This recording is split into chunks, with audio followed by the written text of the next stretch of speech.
Happy 52 weeks. This is Alexa Hampton, and today we are going to be speaking with the legendary Clodagh. And, oh no, I just wrote Clodagh and it just went on the screen. That's not what I meant to do at all. So I'm typing her in so I can invite her to join on this gross, sad, snowy day. Hi, everybody. Clodagh, hello. Alexa, How are you? you know something funny? I had to turn off Alexa on my sound system because every time I said Alexa, she piped up. Yeah, No. I know. It's very depressing. My whole life has been hijacked by a small machine. I And know. unlike you, you are Clodagh. There is no just, the only Alexa is the machine. Anyway, it is great to see you. I obviously know all about your career. It's incredible. You've been a pioneer in many regards, doing things for, well-being and spirituality. I feel like long before a lot of other people were focusing on that. You are a true believer. And I know your story of how you got started, but it's so cool that you have to share it. How I got started? Mm-hmm. In which career? The whole thing, because as you said, you like to call yourself a designer, not what kind of designer. Okay. Okay. Career one, schoolgirl. Career two, fell off a horse, broke my back in 3 places. My father wanted me to go to be a professor in Trinity College Dublin to teach classics and mathematics. I don't have a professorial bone in my body, but anyway, are you math capable? Hmm? Are you math capable? Am I what? Math. Are you good at math? I'm brilliant at math. That's the funny thing. That's awesome. So anyway, I'm lying there on my back, and they're pounding. My parents are pounding me about what to do now. I'm going to do, and somebody brought me the Irish Times. And I was lying on my back and I looked up because I wasn't allowed to sit up, and I held it up and I saw an ad that said, why not be a fashion designer? I thought, why the hell not? Yeah. So I think why not has been a motto of mine. And how old were you at the time? 17, 16? Oh, I was 15. 15. And so I left school. My father wouldn't speak to me. My mother gave me £400. And I took a flat in Dublin, and I went to design school for about 6 weeks to learn how to cut patterns. Uh-huh. And I opened a small atelier in downtown Dublin. And where were you living? I was living in Dublin at that time. So on your own, with friends? I mean, this is like major pioneering work for a young girl to just be like, that's it. This is called I Have to Get Away. Yeah. So I started my own business. I hung out a sign saying Clodagh Couture, nothing less, you know. Yeah. And I had this little place with, I hired a couple of sewing people and waited for something to happen. The first time something happened was the next day. A beautiful woman walked up the stairs and said, I'm looking for the fashion designer. And I said, I'm the fashion designer. Yeah. And she said, you look very young. How old are you? And I said, 17. I was just 17. Yeah. And she said, that's too young. I'll come back when you have more experience. And she left me I was in a great rage. I was stamping my foot because I realized I'll never tell my age to anybody ever again, because I'll be either too young or too old. Yeah, it's thankless to provide. Exactly. So I started my career as a fashion designer, and I was very lucky because I was invited to give a fashion show. I did a little coming out fashion show for my tiny little fashion pattern cutting school. Yeah. And somebody caught it up in the papers and published it. And the next thing, the Irish Cancer Society asked me to give a show. And you're still a teenager at this point. I'm still a teenager, yeah. I'm probably still a teenager in my own mind. Right. The courage born of total ignorance is what I call it. It is so ballsy. I love hearing it. It's really just mind-blowing. I have a very fine story I'll tell you in a minute, but I think the first story about business is I'm in business about 2 months, and my bank manager called me up and said, Clodagh, I want to see your books. I thought, that's weird, but I brought him down anyway, what I was reading at that time.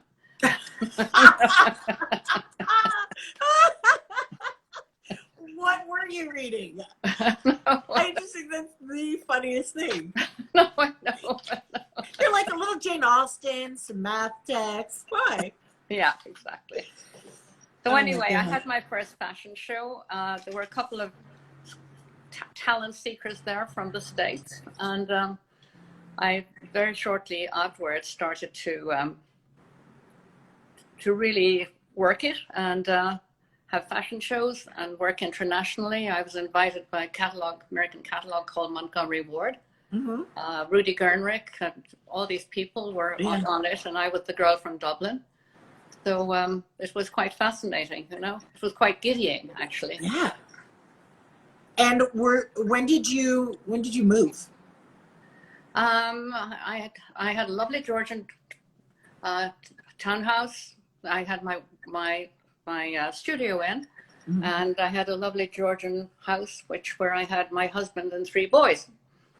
Uh-huh.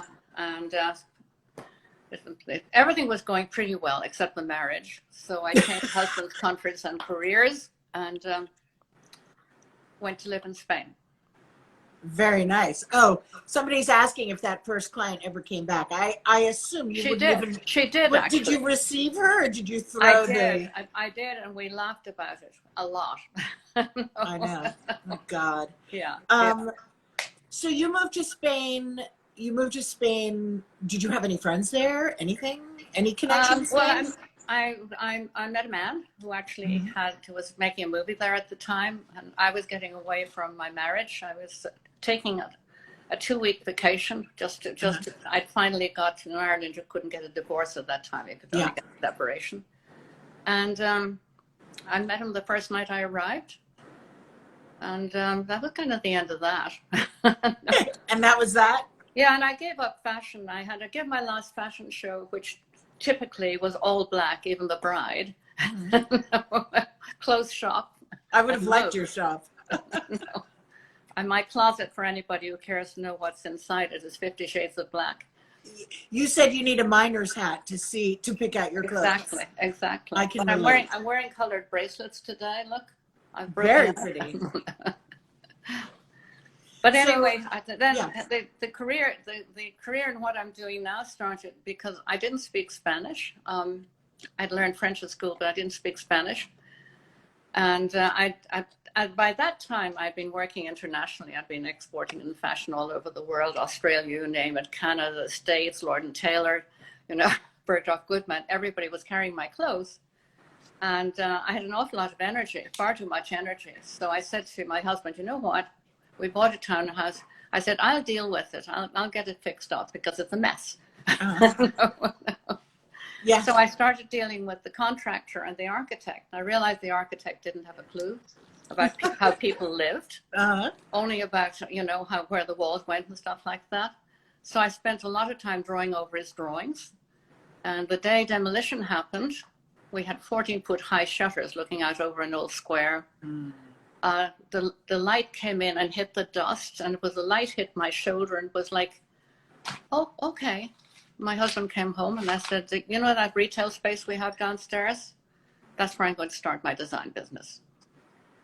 So I hung out my shingle, Clodagh Design. Yeah. And once again, Clodagh Design strikes. Yeah. And this time, a ring on the door came the next day, and I opened the door, and there's this absolutely gorgeous Spanish guy, smashing, and he said, are you the English designer? I said, no, I'm not. I'm the Irish designer. Yeah. He said, that's close enough. Will you design an English pub for me? No. A pub? How cool. A pub, yeah. So I designed a bar about 15 miles out of the center of the little town we were living in, with a big tourist area. I can't believe that you were able to do these things. Also, we're talking about, we didn't have cell phones then. And here you are. We didn't have what? Cell phones. Just the fact that you're in It wasn't. Spain It wasn't. and you're It wasn't sourcing easy. all of this It wasn't stuff. easy because I used to have to, as my projects kept rolling in, I had to drive maybe 2 hours in the morning to get to a demolition. I consulted on a hotel. I did a lot of private work. I opened a store as well called Trastos, which means things in Spanish. And I collected up work from artisans and artists from driving my Land Rover all over the country and picking stuff up. Yeah. And that was fun too. So you have a lot of energy. I need it. You strike me as somebody who does not like to have time off, or you're consumed by your love of design. I'm consumed by it, but I'm like a dog. You'll see me with my 4 paws in the air, lying on a couch, looking at the fire, drinking a tequila, perfectly happy. So yeah, like, where have you been all my life? We really should be hanging out. So I'm a Libra, and we're little extremists. We go, we're always finding the balance. I am Taurus, not balanced, but I do love my Libra friends. I'm married to a Taurus. Huh. Yeah. I apologize for him. That's okay. I can get out of the way sometimes. So how did you start the journey into wellness and into, I know that you're very ego driven, and obviously a forerunner of designer, for a designer to use sustainable products.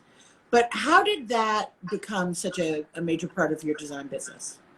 What informed that? It was imbued in my life from get-go. As soon as I was old enough From your parents? Feels and understand how, for instance, if you wanted your horse to jump higher, you had to feed him something better. Yeah. My father would not allow any chemicals whatsoever in our garden. I was one of these kids who was always having accidents and getting every disease, childhood disease I got really sick with. And my mother had all these healers who would come up with kind of nasty looking liquids in bottles and saying, give her a bit of this. I won't even tell you the color they were, kind of a yellowish. No. Tonics.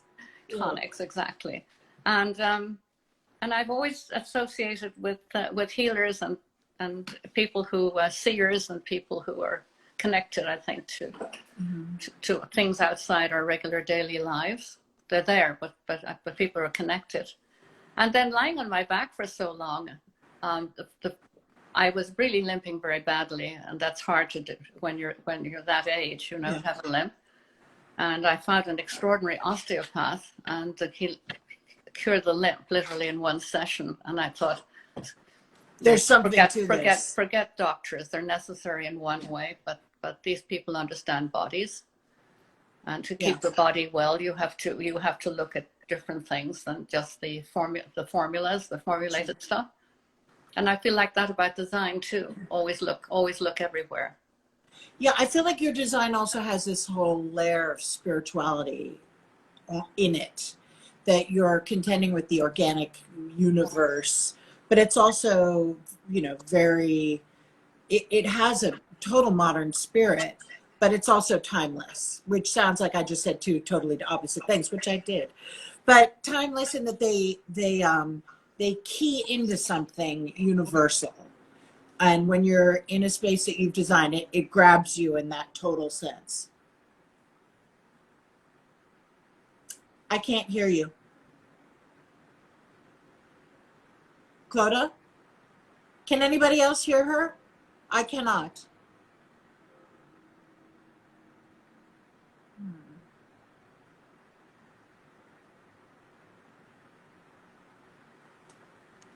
Oh, shoot. I know you're saying something brilliant and I can't hear it. Did you, no, we can't hear you. This is terrible. This is a cliffhanger. You there? Can you say something? Now I can see the other side. Flip back. It's only the volume that we're having trouble with. Oh, shoot. Gosh darn it. Clodagh, you know what I've just decided you are? You are, what is it? It's that tequila commercial for or the Corona commercial, the Dos Equis. You are the most fascinating woman in the world, and I need to hear what you're saying. Should I hang up and try again? Well, she hung up. That answered that. Okay, so I'm going to try her again.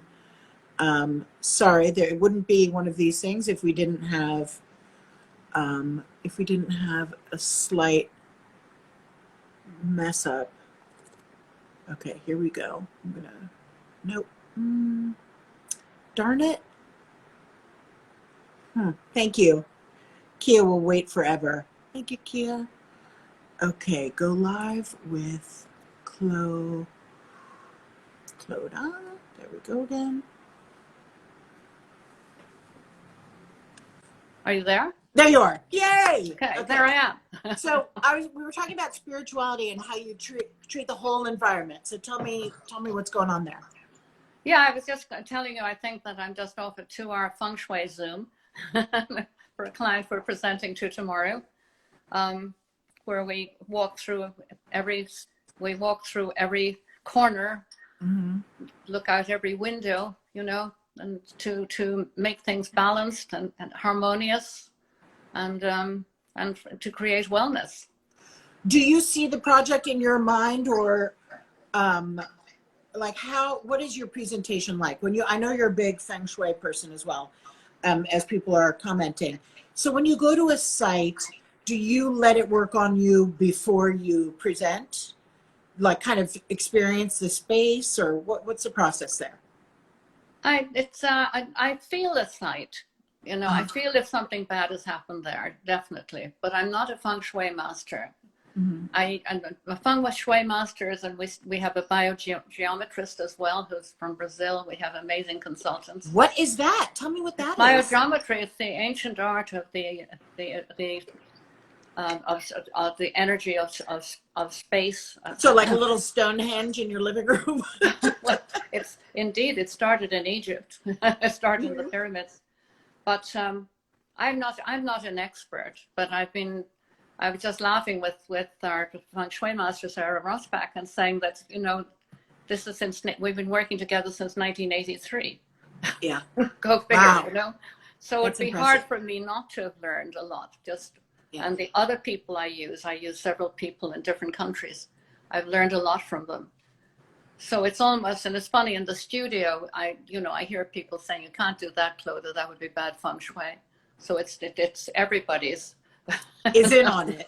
Everybody's in on it. Yeah. Some people are commenting that, yeah, that's also a math thing. You know, the perfect balances and exactly. What was I going to ask you? Oh, it just flew out of my head. There's so much to ask you. I mean, obviously, this is also coming out of your whole healer thing that you appreciate. There's more than what meets the eye to any discipline. Yeah, I think my job is to make the invisible tangible in the form of wellness. And how do you define wellness? Or does it get a different definition for different people? We all have the same body, the same set of organs. You know, we're all the same, and the senses feed the emotions. You know, and we've all got that. But then there's different. We always ask our clients their horoscope sign, and it's quite funny when the suits walk in. They're like, "What?" We always hug them too, but we can't do that anymore right now. Well, for the moment. But we have a project director with an image of each person, what their horoscope sign is. So we can if something's going particularly well, we can look at it and think, aha, might be a Taurus. Never know next time. Or if there's some little problem and you're running into a glitch, it might be another sign. You look it up, and I use every bit of information I can get from everybody and put it into the into the cauldron. Into so the blend. I find a lot of feng shui when I hear it, because I'm ignorant of much of it. But I'll see something and they'll say, oh, you know, that it's not good to have doors opening onto the bedroom, onto your bed. And that makes perfect sense to me, not because of, you know, there's just something that feels off about it. So I feel like a lot of feng shui speaks to me because it makes sense. Yeah, yeah. Somebody is commenting that you must be a wonderful listener. So how long does it take you to compile all of this information about your clients before you go forward with the design? Oh, it really depends on the size of the client. You know, if it's a multi-family building, and I know I'm dealing so we've just done one out in Long Island City, like a year and a half ago, 1,750 apartments. So imagine the mix. You know, the mix of. Yeah. So it takes months sometimes to just get it all together, because we work with chromotherapy, aromatherapy, you know, sound therapy. How do you weave aromatherapy into interior design? I weave it in very carefully. I won't use a scented candle in the kitchen like some people do. Sure, totally. But, scented by Brussels sprouts. Especially, I'm a country child, born a country child, lived in the country until I left school, and you know, biophilia, which is so new for many people, it's just part of my life. That I work a lot with the gardens. We just did a moon garden for the six senses in Turkey, in Kaplankaya, you know, so people can watch the moon coming up, you know, and planted, you know, the scent of olive trees, you know. We try to get in everywhere. I'm like water. I flow in everywhere, even if I'm not needed. Sometimes I love that. A dam, you know. But it makes sense because you're not reaching just that one to one discipline. You should flow everywhere because you're considering it all. Yeah. For that reason, is it, you know, that sounds so intimate. The smell, the color, all these things that you're taking into consideration. Is that yes, your work is very future forward. You're just such a pioneer in how you approach your projects. Are your big commercial projects more challenging because they contend with more people on the premises? On the contrary. Really? Yeah, bigger is easier. And do you enjoy the easier, or do you like to go back and forth? I love it all. Just bring it on, you know. I recently did a very tiny studio because my son sailed for 3 years around the world, and I joined him on his boat with my husband several times. And you know, small spaces are like boat building. There has to be a place for everything and everything in its place. Yeah. So everything you do it teaches you. Sure.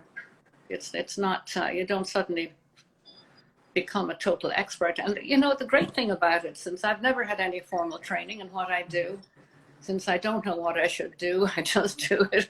Right. No one can tell you. No one can tell you something's wrong because you're figuring it out.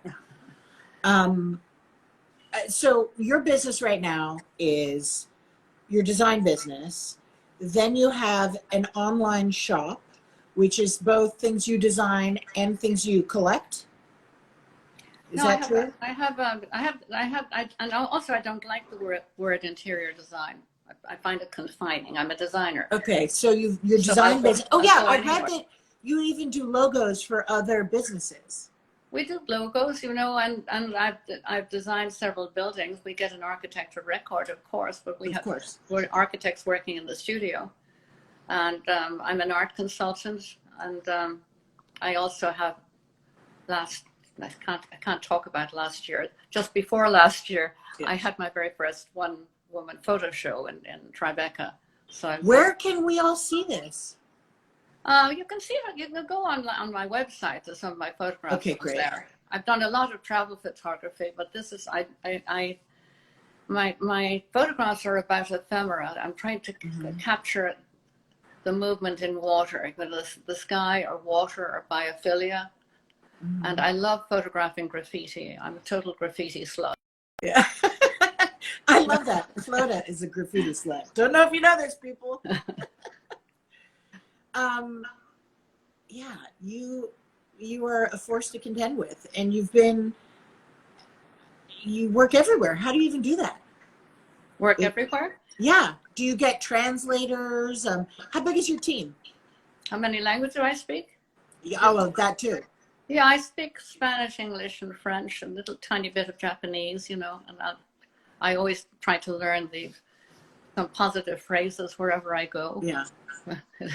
I've been working a lot in Portugal, and the design director of my studio is studying Portuguese deeply at the moment, and that's a tough one. We travel a lot. I mean, before COVID hit, I'd been in the 2 weeks before the March 12th lockdown we had here. I'd just been in Bangkok, Argentina, and Frankfurt, and somewhere else I can't remember, but 4 different countries. Where are you right now? I'm upstate New York, okay. In a house overlooking a creek, with a husband and a dog, and we're working remotely and then going in and out the studio as needed. Yeah. Like tomorrow I have a meeting, so we're all going in. I have all the Zooms that lead up to the meeting, but tomorrow it's hands-on, touch the fabrics, touch the textiles, touch the stone, Yeah. I'm very much about being tactile. Mm-hmm. And how many people do you work with in the office? How many do I work with? In the studio. Oh, we're around 25, just the immediate ones. That's a big office. It's a small studio, really, but it's. I have some of the best consultants. And really search deeply to get the best consultants, particularly with light, because light furnishes a room, really. Light and sound, we forget again. Yeah. People who really understand what we're all about. So our project directory is always full of great consultants, environmental consultants, whatever it is. Addressing the environment. So are those people freelancers, or you are freelance? Consultants are all freelance. Okay. Yeah. Okay. And it's but I was just talking with our lighting designer, and she said, "You realize we've been working together for 15 years, So I find my life, my friends, my family, my clients, it's all an extended family." Yeah. And never more so than right now, where we're all like so desperate to connect with people. Do you work with lots of families, like generations of a family? Yes. Yeah. Yeah. That's interesting too. Very interesng. Very interesting. Yeah. Yeah, that can be trouble sometimes. Sometimes you'll get an ego hiccup when you're working with generations. Mm-hmm. But, what are some of your favorite projects that you've done? What are some of your favorite projects, and why? Try asking me who's my favorite child. I know, my favorite grandchildren. I'm not about to tell you. Well, they're all my favorite. I think we should really discuss that. One of them. I think Eartha Kitt was once asked her who her favorite lover is, and she said the one I'm with. Right. So it's always the one I'm with. We're very dedicated to the studio, so we're working with somebody in the meeting. We're pretty intense, actually. That does not surprise me. But then that person goes out the door, and somebody else comes in for their meeting, and we're equally intense. Mm-hmm. I mean, yeah. I believe we should be like the flow-through system. Mm-hmm. We're very blessed in this life, and we get a lot of good energy. We've got food, we've got everything, and I think you should be flow-through. You should pass it on, pass it on and deliver it to others. Yeah. And it's hearing you talk about design, any kind of design, is so wonderful, because so many people, when they speak of design, are speaking of artifice and surface, and that is clearly not what you're talking about at all. Yours is much more of a profound appreciation for what it does. It's also, when we're interviewing clients, we find out if there's any illnesses. Mm-hmm. Or if they're problem sleeping, if this, we ask very intimate questions. So what do you do if someone is having problems sleeping?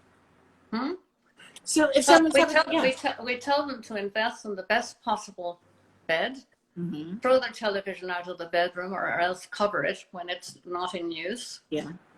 Take their desk out of the bedroom if they've room to do that. Mm-hmm.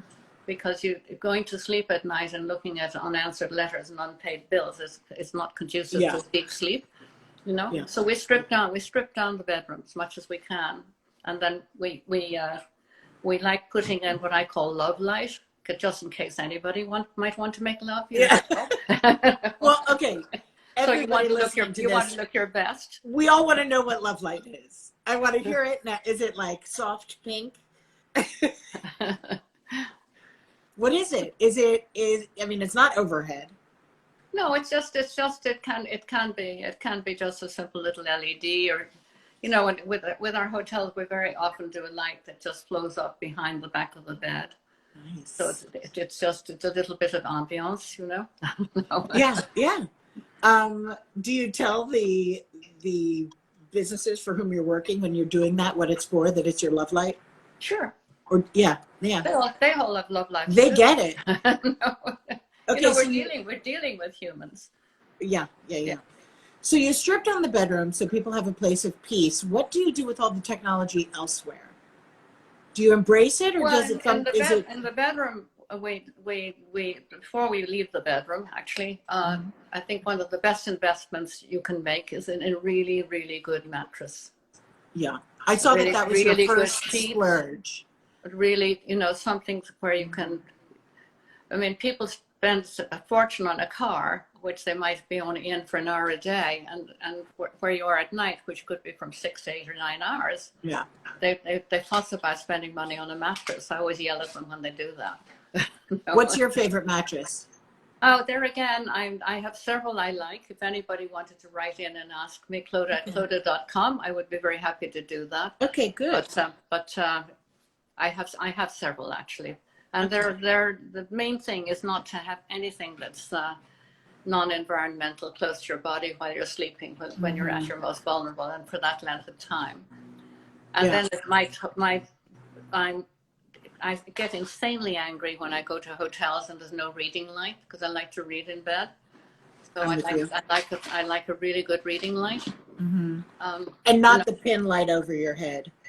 Exactly. Yeah. So you're not looking up into a hole in the ceiling with light coming out of it. Yeah. No. Not sexy love light. No. But also it's really about, we were down at Immobile. We didn't have a lot of money, you know. We had to make do with I was born in Oscar Wilde's country house in the west of Ireland, you know. And it was very, very, an old Victorian house, but you really had to be very, very practical and extremely practical. Mm-hmm. As I said, we're working with a guy. We have a meeting tomorrow, and we're making his kitchen list for him. We find out whether they're right-handed or left-handed, or how they like to cook. You know, show me how you cook. No. Yeah, I mean, if we don't know those things, we'll do it wrong. We'll do it for ourselves. Exactly. And I love to cook, and there's a reason for that. Yeah. At least I used to say this when I was in fashion, and I'll say it again. At least you can eat your mistakes. Yeah. No. And they hopefully won't make you sick. It might, yeah. Well, I would think cooking is especially dear to you because it is like nourishment and aromatherapy and how it looks and how it feels. Yeah. It gets it all. Do you still do any fashion? I did for a while. I worked with a German company called Hess Natur, but now I'm sort of thinking about going into it again. No. What would you address if you went into it again? Like, what would you be addressing? Is there a need out there? I'd be addressing loungewear for obvious reasons. Right. That, you know, what can you lounge around the house in without being in a sweatshirt looking like a drab person very often, you know? Mm-hmm. I know all about that. Really, and I would love to do a line of kaftans, you know, but I love the flowing lines of kaftans. And they're very glamorous, and you know. And they hide a multitude of sins. They hide They hide a lot, and they're very easy. And you can have glamorous ones with embroidery on them, or very simple ones. You know, it's I think. But loungewear is very interesting to me. Yeah, the upholstery shop just said you have an amazing and stunning, comprehensive approach. And I would love to go to a Clodagh hotel and get my Clodagh robe or caftan and lie down in the love light in the great sheets. I think it's such an exciting way to think about like the total environment. Yeah, and I love men. Men in kaftans look so great. You know, I've traveled. I think one of the things that's been most exciting for me and makes it very easy to be locked down is my inner video, because I've been in over 120 countries. You know, and I think of the men in the Middle East. You know, and the Galabayas, and you know, it's you know, and watching the women, you know, wearing their long robes, how beautiful it is. Yeah. And all the beautiful dyes and embellishments. Yes. Yeah, I love natural dyes. I love indigo. What don't you use on projects because you find them toxic is maybe too strong a word, but what do you shy away from with interiors? I think that it's trying too hard, putting in too much, you know. Mm-hmm. It's I shy away from that. For the edit? We're very careful with I'm a very strong editor. Mm-hmm. I don't know if you know the book, The Little Prince, Saint-Exupéry. Sure. Yeah. He had a wonderful quote. He said, I'm probably misquoting it slightly, but he said, the design is not complete when you've added everything you can add. A design is complete when you've taken everything away you can take away. Mm. So let the visual clutter, it doesn't make for clear thinking. Yeah. Yeah, though I definitely stay away from visual clutter. Yeah. Yeah, though it's having a moment right now for sure. It's fun watching the pendulum swing back and forth between like chaste interiors and, as Kia's saying, curated interiors and then maximalism. Yeah, those Zen spaces really do make you just feel so free. You expand into them. It's the same way I feel about art. You know, I love immersive art. You know, instead of always hanging a painting on the wall, makes the entire wall a piece of art. Do you know what your art program is first? Is that early in the process? I'm sorry, my art program? Yeah, like you said, you advise your clients about art, and sometimes you're in a space where you have to figure out all of the art first to figure out how to create the supporting room. Really what I do is when I'm starting a project, if the client is interested in art, I'm thinking about the art and the accessories as I put the first a sketch out there or the first computer. You know, I'm thinking about what's going in there. You know, I talk to our studio knows. I say, well, how are we going to style this? What are we going to put here? What art? You know, what object? What artist might we use? And I've always said that art is healing. They actually have something you can measure people's reactions with when they're walking through a museum, and how the body is responding to different art. Can you believe that? Yeah. And I guess that's part of the chromotherapy you were talking about too. Yes, and also it's a chromotherapy, and also I think I think everybody has good taste. I'm convinced of. I don't think anybody has bad taste. I'm assuming that I have good taste, by the way. No. I assume that as well. Most of us feel that I love going into galleries and showrooms with people, with clients, and just saying, just take a look around, we've talked about what we're going to be doing for you. Just take a look around. And I kind of absent myself a little bit. And I find they almost invariably go towards a piece that I would like. Because you've already talked to them and allowed them to have taste and allowed them to explore their feelings. That's really deep and wonderful, because clients do need to be allowed to own the space that we are helping them create. Exactly. Yeah, exactly. I find a decorated interior where there is no proof of the owner kind of soulless. I do too. I do. That's I, I got a text over the holidays that said, we're just sitting down with our whiskeys by the fire, and we got that good music going, and the woman had just cooked up a great meal. And they said, I can't thank you for what you've done. I never thank you enough. It's not saying I love the sofa. It's not saying I love the walls. It's not saying, you know. It's they love their life, the life that you have. Yeah, we're designing experiences. We're designing for life. What I care about. Has your husband been completely? Has his sense of style and taste and what he prefers? Were you able to get in there early enough to make sure that it was Clodagh approved? Well, funny enough, when I met him, he had a house in Mojácar, the little village in the south of Spain. I met him in, and he had designed the house, and it was beautiful. Okay, so you were attracted to someone with great taste. I a certain kind of taste, you know. There's a problem, like a lot of people, with clutter, but then I'm the kind of clutter police. No. You just come in and sneak things away. Exactly. But I assume you get the final say at home. Is that wrong? Not always. Not always. I was once asked to describe my character, and I said, Daniel was standing beside me, he's French, by the way, and I said to the person who asked me to describe my character, well, I'm a sensitive army tank. Let's say a sensitive army tank. And Daniel looked down and he said, quite tall, and he said, not always that sensitive. An army tank. Sounds like fun. No, he is. But I like that description too, because I think when people imagine somebody as sensitive, with as sensitive an approach as you have, thinking about the aromatherapy, thinking about the colors, thinking about the environment, they don't necessarily associate those things with toughness.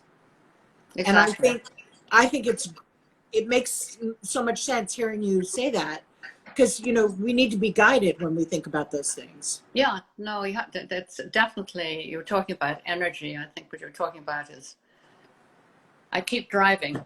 Yeah. I keep driving, and if I see something that really should be done, I don't let up easily. Good for you. That's like a good lesson for all people in this world of design. Particularly for me, starting my business in Spain, you know, as a woman. Yeah. Yeah. No. But a scrappy woman. So going onto the building sites, you know, with all the workers, you know, and you roll on and you're the boss, and they're looking at you like you had a hole in your head. You know? Yeah. I had my way with that, though. What I did was I'd say to everybody, in Spain, you sometimes have a little dash of cognac in the morning when it's very cold, because people start work there very early. And there's a coffee called a carajillo. You'll have coffee with a little cognac in it, by a tablespoon. So I'd say to the guys, you know what, I'm inviting you for a carajillo. No. And when they all had their coffees in their hands, I'd say, I just want to put something on the line here. I'm the boss. Good for you. You listen to me, and if you don't listen to me, you won't be working on this site anymore. And they got it.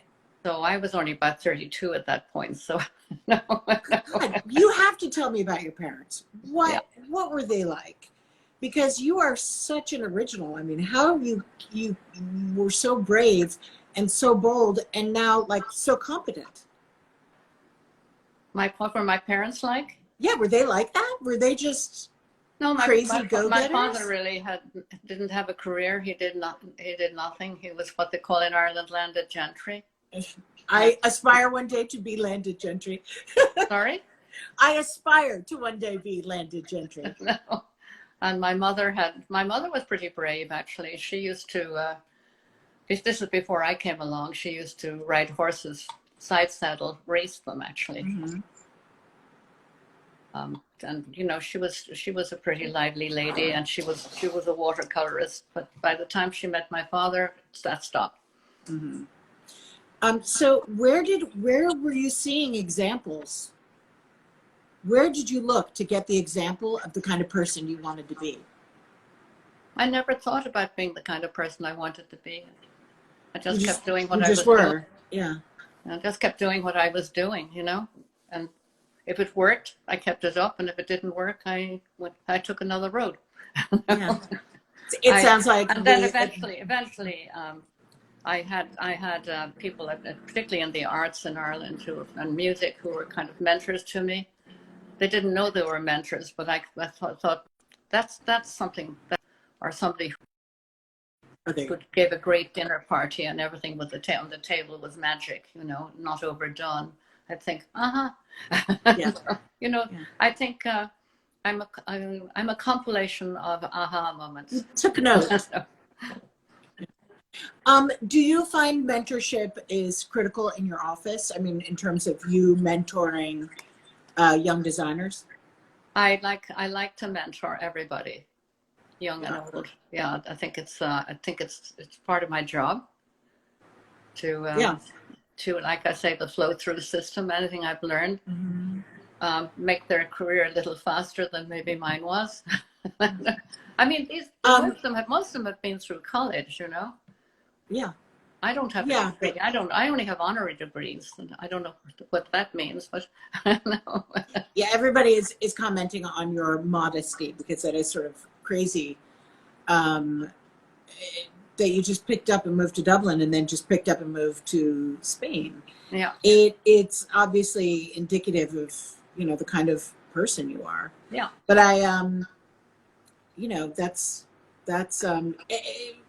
and because we don't know your age, and we won't ask your age, and we won't ask my age or anybody else's, like the past 40 years in design has, like when I think of my father never having had a cell phone and his career, and then now the last 22 years of this new process, it's incredible what you've done and how you just propelled yourself. I'm homeschooling in IT. That's all I can tell you. I'm doing my Zooms and my go-tos and my Teams. For your products, when did you start your licensing things? So I don't know if you manufacture them as well. Oh, probably about 30 years ago. Yeah. Somebody came and asked me if I'd do a collection for them, and then I realized that it was like sending your kids to school and then going out and getting a job and sending you back money. That's what licensing is all about. And do you love doing that?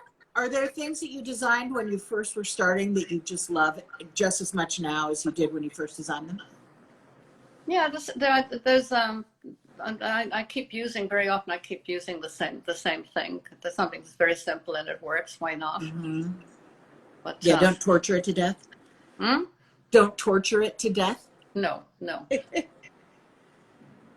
I don't believe in torture. With our sofas, for instance, we're coming out with a line of furniture, outdoor furniture. We do the flop test. You have to stand with your back to the sofa and let yourself drop into it. Yeah. And has to feel good, huh? It takes some nerve. It has to give you a hug. The furniture doesn't give you a hug. Just don't sit in it.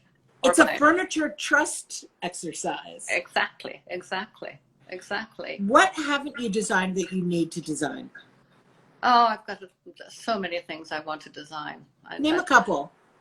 Oh, I'd love to design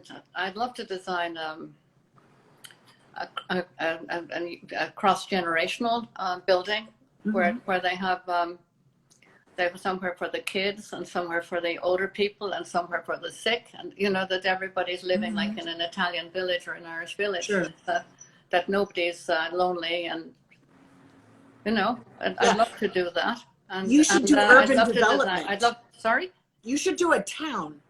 Yeah, I wouldn't mind doing a town. That would be fine.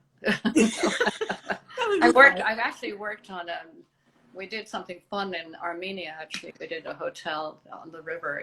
We made a bandstand and all sorts of things around the hotel, so the local villagers could come into play and dance and music. And I'd love to do a museum. I'd love to do an art museum. Yeah. Would it need to be a photography museum or anything? What kind of museum? Would it be photography as you are an avid photographer or any kind of music? I think multi. You know, and I'm all about embracing. You know, the various things, the painting. You know, the painting, music, everything. You know, it's they all add to our lives. And I'd love to design a school, for heaven's sake. I mean, schools are. We've never loved them more than we have learned to love them this past year. I know, and for everybody who's homeschooling it, it's very difficult. It's scary stuff. Yes, I know. Wow, I could ask you I could just throw everybody off the call and just pick your brain for the rest of the day. Okay. Is there anything left to pick? No, there's plenty left to pick. When that woman came into your store and she said, "Oh, you're too young. Call me when you've had more expertise." When in your career did you feel like I'm an expert? Or Never. do you never feel that way? Never. Yeah, so you're just always adding.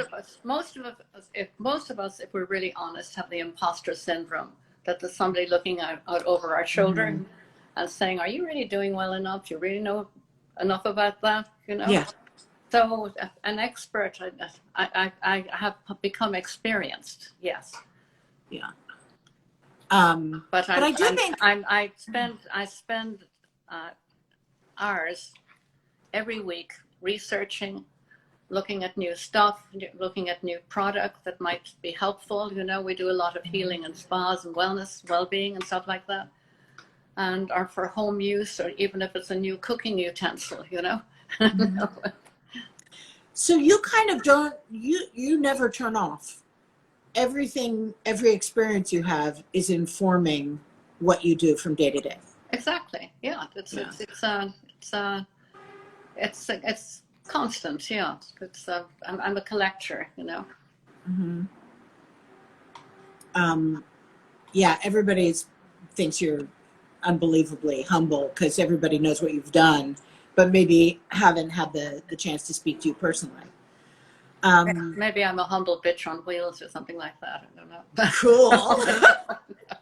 But I think there's a really fine line between wanting to learn more, you know, and owning your expertise. Because you can't be that gentle army truck. I mean, the truck, the vehicle is the expertise, and then the sensitivity is your eagerness to keep learning.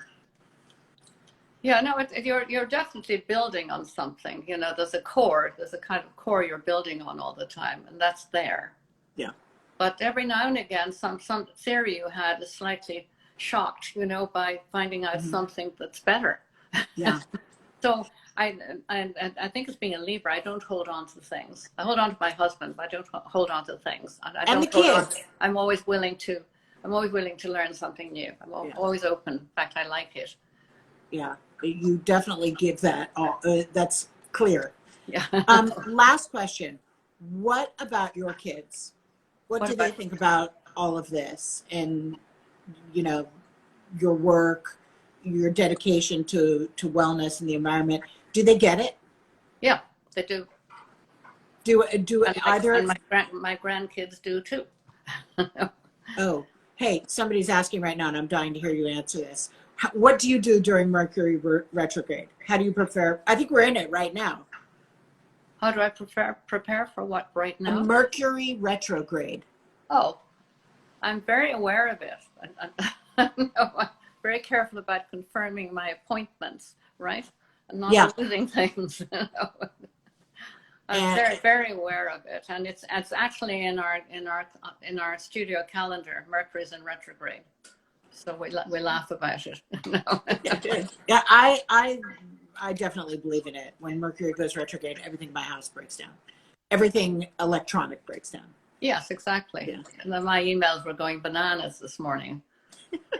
I think we're almost halfway through, so soon we'll be back in sync. Do you think so? Oh, I'm not talking about COVID. I'm talking about Mercury retrograde. I have no idea. Halfway through, yeah. I'm very curious to see what we keep and what we lose from this past year. I have no idea what I think. It totally changed our perception of what's important and what's not. Mm-hmm. You know, what's about communication and loneliness and all those things. Mm-hmm. Totally changed our perception. And I think I sense people are being more philanthropic and more helpful to others Mm-hmm. because they've been suffering themselves. Yeah. And I think design is more thoughtful. Again, that most people are stuck at home. And my job is to design the irritations out of people's lives. Oh, I love that. First to design the irritations out of mine, right? Yeah. That is a great call to arms. It is. It is. It means you have to be very frank with yourself. Mm-hmm. Well, thank you for being very frank with us. You are amazing. And I really think that you're so forward thinking in everything that you've done in your career that it's like you're the one to watch. Thank you so much. But don't forget, it's not just forward. Forward is the past informs the future. Mm-hmm. We have to remember that you don't get let go of the past either. You use it's a continuum. Yeah. And then then you push your foot on the pedal, put it to the metal, and off you go. Well, thank you so much. You are always an inspiration, and your work is just divine. So thank you so much. Thank you very much for inviting me on this talk, and I'm really honored. It's really nice to share my life. It's what an incredible, you're really a major role model, just the way you approach things. Yeah. It's very impressive. Thank you. All right. Thank you. Much love, and have a good day on this snowy day. Thank you. Bye-bye. Bye. Bye.